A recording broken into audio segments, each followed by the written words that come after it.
Hello guys, let's make this perfect fluffy melt in your mouth pancake. The first thing we would need is a cup of all-purpose flour, 1.5 tablespoon of sugar, a pinch of baking soda, and half a teaspoon of baking powder.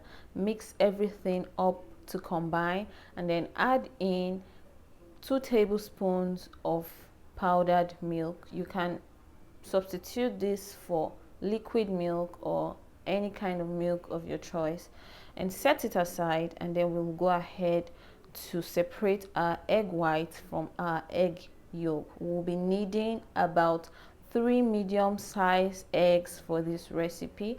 You want to separate the egg white from the egg yolk and be very careful to make sure that no egg yolk enters into the egg white.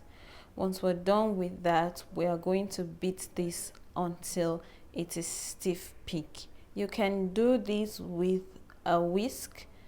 If you haven't seen my video of how I make this without a hand mixer, I will drop the link down in the description box. Once we're done with that, we'll set it aside and we'll beat up the egg yolk with some melted butter and some vanilla essence. Just a little will go a long way. Beat this up and set it aside as well. Make a hole in the dried ingredients and add in the egg yolk that we just mixed, and make sure to mix this thoroughly before adding in some water. You would need about half a cup of water. You want to add this slowly because we don't want the batter to be runny. We want a thick consistency.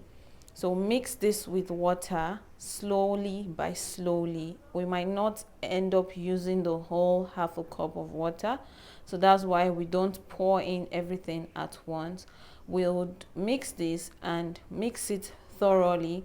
You can use a whisk to do this, or you can just use a spatula, but you want to mix this until it is very smooth so there won't be any lumps in the pancake. This is the consistency that we are looking for. We don't want anything that is too thick, because once you add in the egg white, it's going to loosen the batter. So you want to be careful not to add too much water to this batter. So at this stage, we would add in the egg white that we just beat and mix this. In fact, don't over mix this. You want to fold it carefully, just like so, until everything is well combined, just like so. And after this, we would go ahead to heat up our pan. Where it will be best for you to use a non-stick pan for this recipe, because you don't want it to stick to the bottom of the pot, and it helps you to reduce the amount of oil you'll have to use for this recipe. As you can see, I didn't add any butter or oil to the pan. It's just a dried pan. This is best to make pancakes. You don't need to clean this with oil or whatsoever if you're using a non-stick pan. So once you start seeing the bubbles on top of one side of the pancake batter, you know that it is ready to flip over. And then you flip over and leave it for some minutes. Be careful not to increase the heat of your stove, because if it's too high, it's just going to brown at the top or on the external part, and it would not cook through. So you want to set your stove to about maybe low to medium heat. I would say low heat is much more preferable, and you would come out with a very nice looking pancake just like this.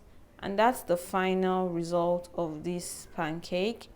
You can have this with some corn syrup, pancake syrup or corn syrup, or any topping of your choice. You can use fruits as well. You can add in some confectional sugar or whatever